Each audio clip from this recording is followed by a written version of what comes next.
one of the things that came up, heard today, I was driving down here, I was listening to John Lynch's interview on KMBR from yesterday. And Lynch, in the interview, when he was asked about, um, I think it was from yesterday, it might have been from early in this morning, but Lynch was asked about Micah Parsons' trade and what he thought of it. Was he surprised by it? I always thought that was funny to ask an NFL executive if he's surprised by a trade that comes down when these guys are in the loop on that stuff. Almost always, but maybe not. But Lynch said, hey, look, I don't want to say anything about Parsons, but he did say, you make a lot of calls. And then he went on to say, you miss 100% of the shots that you don't take. So it made it sound like, but then he said, but we were never really in it, or we were never really close enough. It wasn't really a fit for us. But it did sound like the 49ers picked up the phone and may have made an offer to Dallas for Micah Parsons. How surprising is that to you? Well, we are talking about a guy in John Lynch who traded for Breece Hall earlier this offseason. He had 10 sacks and 67 pressures under Robert Saleh in 2023. He made a huge trade for Christian McCaffrey. He traded for Chase Young. And I know Chase Young hasn't had the career that a lot of people thought he was going to have coming out of Ohio State, when I thought he was an elite prospect. But keep in mind, had that knee injury a second year, hasn't been the same since. But at that time, that was a huge blockbuster move for San Francisco. They've given out big money deals to their own players and other players in free agency. And so John Lynch has been aggressive as a general manager. I think that's how you have to operate in professional sports. You win by being aggressive. And when you reach out to the Dallas Cowboys about a Micah Parsons trade, it does a couple of things for you, right? Call to see what the price tag is. Call to check in. Because if the price tag is at a point where you think you can make a move, and keep in mind, San Francisco has cap space and they have draft capital, and the asking price is better, more affordable than you thought, shoot, it might make sense to make that type of trade. It also helps you gauge what the trade market might be for other players across the NFL. And so you can start planning for things like that. And yeah, obviously it would have been a blockbuster for San Francisco. Micah Parsons, Nick Bosa at the two defensive end spots. Then you have Mykel Williams as a backup at defensive end who can also play defensive tackle. Then you have Breece Hall as the other backup. You need multiple pass rushers to be successful in today's NFL. You want to keep them fresh all year long, and you do that with the pass rushing rotation. And so fascinating if the Niners would have made this move. I think it's always important for a general manager to make calls like this, to gather intel around the league, and to try to improve your football team. You want to stay in that aggressive mentality. This is why Howie Roseman is the best GM in the league, because he's always looking for ways to load up his football team with stars and with depth. And I think this is John Lynch just looking into doing that, improving his football team, and I'm all for it. Yeah, no, I like the fact that he's in the deal flow. The best way to make deals is to always be in the deal flow. Let's talk about Christian McCaffrey. He was listed as limited yesterday in practice with a calf injury. The 49ers have not been the best team as far as transparency with injuries, that's for sure. And we were told all summer, this guy's healthy. He's never looked better. What about the tendinitis, the Achilles tendinitis in both his right and left Achilles? Oh no, that's all gone. That's all thing of the past. There was never a surgery to repair it that I know of, unless there was some international surgery, minor surgery. He went to Germany for the stem cell stuff. Right. So, but I mean, is that a surgery? Not a surgical procedure. Exactly. It's a treatment. Yep. Yeah. Exactly. So, I mean, what is your takeaway on CMC? Is this a situation where, the calf is awfully close to the Achilles and we should prepare ourselves for, the 49ers going to have to go this year without Christian? Do you think it's that serious? I don't know that we're going to get a straight answer from the Niners. What's your take? It was one of those moments last night that when you saw the news come across, we all said to ourselves, are you kidding me? Deja vu from last year. This can't be happening. Christian McCaffrey has been healthy throughout training camp. He's looked really good throughout training camp. When healthy, he is one of the most dynamic, one-of-one, explosive, and best overall players in the NFL.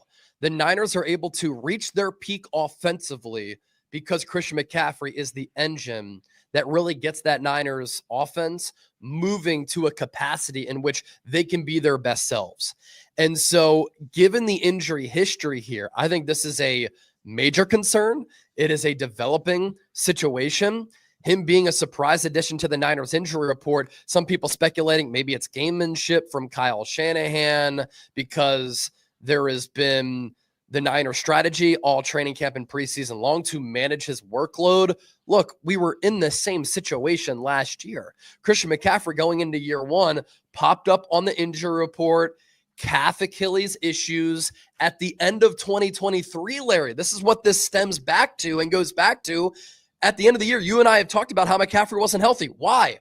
Because of a calf injury, the same calf. And so he's missed 10 plus games in 3 of the last 5 years. There was an injury history. He's an older running back. We know how running backs age. He's missed a lot of time. You gave him that huge contract extension, which was record breaking at the time. And so you've committed a lot of financial capital to him. When he's been right, he's been superb, but you can't count on him. And so Tom Pelissero had the report this morning, NFL Network. It's not DEFCON 1. We don't believe it's a huge concern. But look, I am concerned because last year we were told it wasn't a problem. He was a game time decision. Then he didn't play the first 8 weeks of the year. Then once he came back, he didn't look right. And he has the injury history. He had been healthy and now it pops up again. And you have PTSD a little bit because of McCaffrey's calf issue, which led to Achilles problems. But what also happened to Dre Greenlaw? This Niners organization and this fan base is a little bit scarred. So with how impactful he is, how important he is to this Niners offense, combined with the injury history and the concerns about this lingering, yeah, it's a huge concern for me with the Niners going into 2025 because this offense isn't as good as it can be without Christian McCaffrey on the field. He's that good. Yeah, I mean, it's in the bottom line on this thing. It's like, you know, if I told you that you're a runner, okay, you run long distances, you run what, 5 miles a day or something like that. You've done some like marathons, 3 at my peak, but you know, I'm doing more strength training now. But yeah, I love to run. I run very frequently. Yeah. Okay, so if I told you, hey man, I'm running a marathon in 6 weeks, but I'm telling you, man, I'm having a hard time getting through a mile right now because it's just I'm having a hard time. I'm having shin pain and I've got heel pain. I've got some knee pain. I'm having the darndest time. I get to about a half mile, 3/4 of a mile. Oh, and the pain starts to get really overwhelming.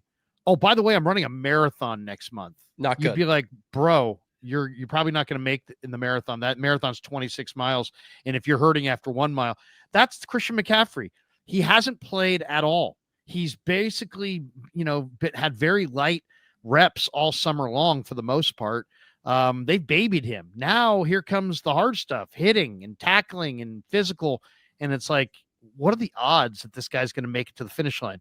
That being said, if you're John Lynch, if this is serious, what would you do? What would you do? How would you react? I know they already traded for Good Brian thing they Robinson. traded for Brian Robinson, right? Yeah, I mean, because Isaac Guerrero can't stay healthy. I mean, but what would you do? What would you just say, oh, well, we got Brian Robinson, we're set? Would you, I bring this up because I was doing a stream last night and the guy's like, hey, if I were them, I would try to call up the Jets and offer Jair Brown and a pick and see if I could get Breece Hall. And I said, that's interesting. I would do that too. I actually, in lieu of that, because that takes 2 to tango, I'd pick off Damian Martinez off the Seahawks practice squad. They cut him the other day. They re-signed him today or yesterday. He was a good player at Miami. He's a powerful runner. He runs through contact. You don't know if Brian Robinson can make it. You don't know what you're getting at a CMC. Guerendo's just an athletic guy. He's not a running back. Jordan James hasn't played for weeks with broken fingers, for crying out loud. I don't think they got enough. I think I would go sign a Damian Martinez. To me, he's the most impressive practice squad back out there, and put him on your active roster. Cut one of your 10, offensive linemen. You don't need to go with 10 offensive linemen. they've done this in the past. They've gone with too many offensive linemen. Backup offensive linemen don't play. The Matt Pryors of the world don't even ever get on the field. So pick between Burford and Pleasance, cast the other one aside, see if they clear waivers, and use that spot on an extra running back. That's what I would do. I love Breece Hall, and obviously he's looking for a contract extension. He hasn't gotten it from the New York Jets, and so he's not gleefully happy with his situation with New York right now. I do think because the Niners traded for Brian Robinson, a former third-round pick and a high draft pick like Breece Hall was, that the Niners aren't going to make another trade to that level. I also think it depends, right? If Christian McCaffrey is out for a long period of time, that might change and alter the thinking here. But there are two really big offseason additions that the Niners made here at running back, which can help you in the meantime as you try to navigate and see what's happening and try to get to what is actually the truth behind this injury and the severity. You traded for Brian Robinson, of course, but you drafted Jordan James in the 5th round, and the 2025 NFL draft was one of the deepest running back classes ever, right? And if it wasn't that deep, we're talking about a player who normally would be like a 3rd-round pick. And so if you think of James as a 3rd-round pick instead of a 5th rounder, you're like, okay, if McCaffrey's out, we traded for Brian Robinson. Word out of Niners HQ is that they love him, and they think that he can change the course of this Niners offense and at least just add a different element to it because he's so physical. You drafted Jordan James, who prior to him getting hurt, a couple of different injuries, finger and a knee, he looked good. Contact balance, very sure-handed. He can pass protect. He can catch the ball a little bit out of the backfield. While at Oregon, picked up yards after contact and never fumbled throughout his NFL career. Kyle Shanahan loves that. Bobby T loves that, right? Don't give me guys who are going to put the pill on the carpet. So I think they like Jordan James. I like Jordan James. And so I think that you can get by with Brian Robinson as your RB1. He's a starting caliber running back. Jordan James is your RB2. I've cooled on Isaac Guerendo. Look, if you can't stay healthy, you kind of are who you are. You've been injured at Wisconsin, injured at Louisville, injured at the NFL. Now he's 220. He runs 4.3, and he's fascinating. But if he's your RB3, I think he's better suited there, right? And so that's a pretty good 1-2-3 punch. After that, though, Corey Connor's not coming back for a while. And so, yeah, do you poach a Patrick Taylor or, do you poach a Damian Martinez off of the Seahawks practice squad? I liked him coming out of Miami. I think he's a good player. Do you try to bring back Jeff Wilson, who looked pretty good in the preseason carries that he was able to get? And he obviously knows this scheme. So that's kind of my thinking at the running back spot. We'll see what happens with McCaffrey, but this sucks because I'll tell you this, for you and I, scout the game, analyze the game, evaluate the game. We love the game. This is why we talk football so much. This is why we produce so much content, right? Because we have a love for the game of football. To watch a special player like Christian McCaffrey is a privilege. It's an honor. And so from the football love of the game standpoint, for him to continue to deal with these injuries and you maybe worry about his career as a whole, yeah, this sucks as well from that standpoint too. What do you make of the Pelissaro take? He's like, I will say this cautiously. I do not get the sense, based on the conversations I've had, that there are alarm bells going off about Christian McCaffrey at this point. I mean, talk about can't trust it. I can't trust it. We heard this last year. You're not fooling me again. Right. Yeah. I can't. And also, if you're not alarmed, then what the hell are then maybe you should be. We're talking about a previous history of calf and Achilles issues. The calf leads directly to the Achilles. He's a 29-year-old running back, and you're telling me not to be worried? I'm worried. I'm sorry.